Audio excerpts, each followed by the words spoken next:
What actually makes a true Midwest dream farm? Is it big bucks, strong income, or just a beautiful place to spend your time?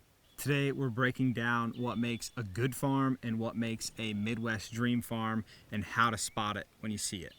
My name's Riley and I'm with KILOTERRA.Land.Co. Everybody's version of a dream farm is a little different, but they all check the same boxes. I'm going to walk you through some key traits of top tier farms, and the first one, arguably the most important, the most permanent, is location and access. Location is one thing on your farm that's permanent. Obviously, you can't pick the ground up and move it.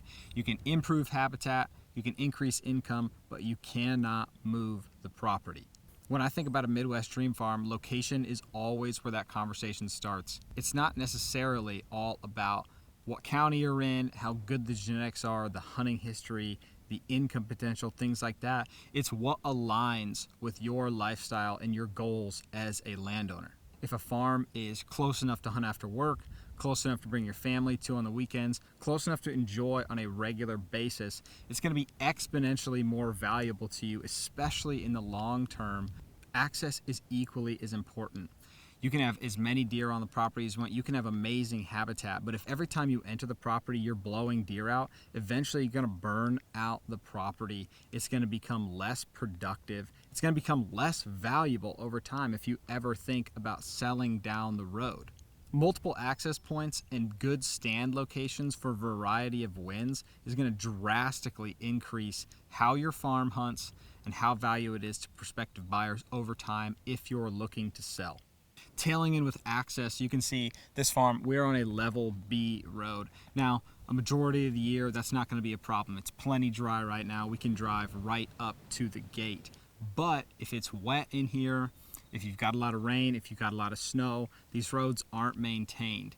So that is going to be a huge factor, thinking, okay, can I even access my farm for X percentage of the year? You know, there's going to be times when this whole mile-long stretch of road is impassable. It's definitely an important consideration when you're looking at buying a property if it's on a low maintenance, minimum maintenance, or no maintenance road.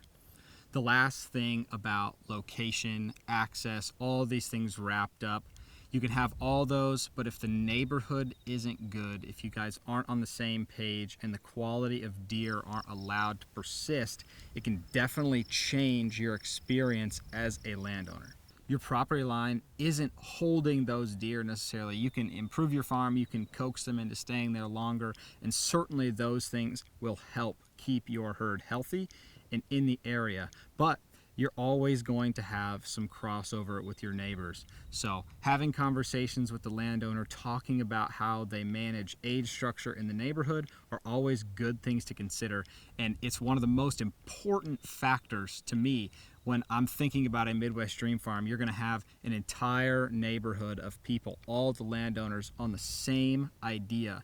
We wanna manage for age, we wanna take does when needed, we're gonna give the deer nutrition, and we're going to take them at their peak maturity.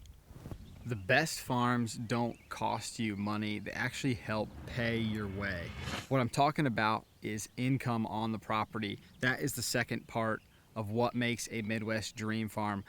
Obviously, we need good access like we just talked about. We have to be able to get there to enjoy it. We're going to talk about some things we need later in the video, but right now we're talking about the money that you can make from owning land. There are a bunch of different ways to generate income on your hunting property, whether that be from things like row crop, where you can crop share, or you can cash rent to local farmers, or you can farm it yourself.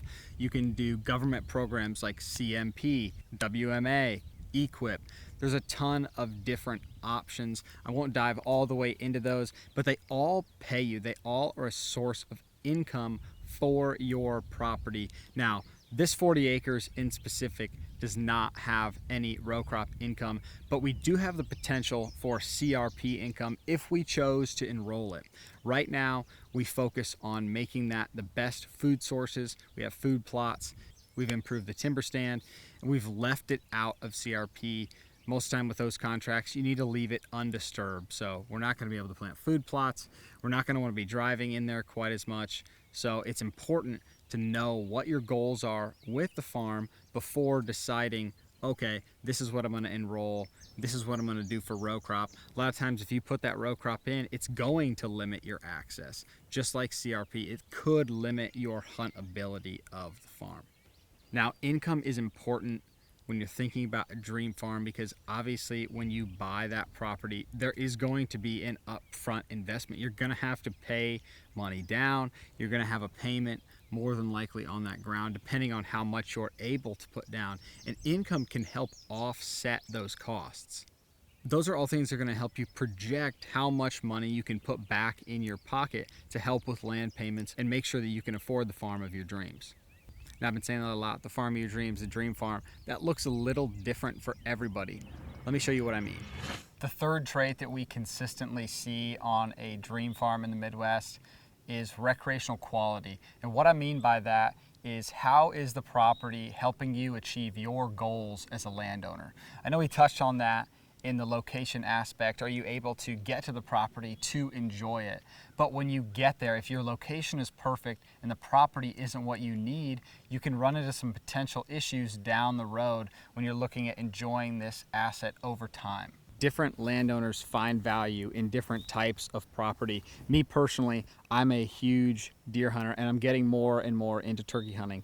This property that we have here is 40 acres in southwest Iowa. It is awesome. It's my dream farm for hunting white-tailed deer. The fall is what I enjoy the most. But you might have someone who more wants to get in there with the family. They want to maybe make a little income on a piece. They can go camp and they can enjoy it with their kids. And that's certainly something that we can do here as well. But the main focus of your property can shift depending on your goals.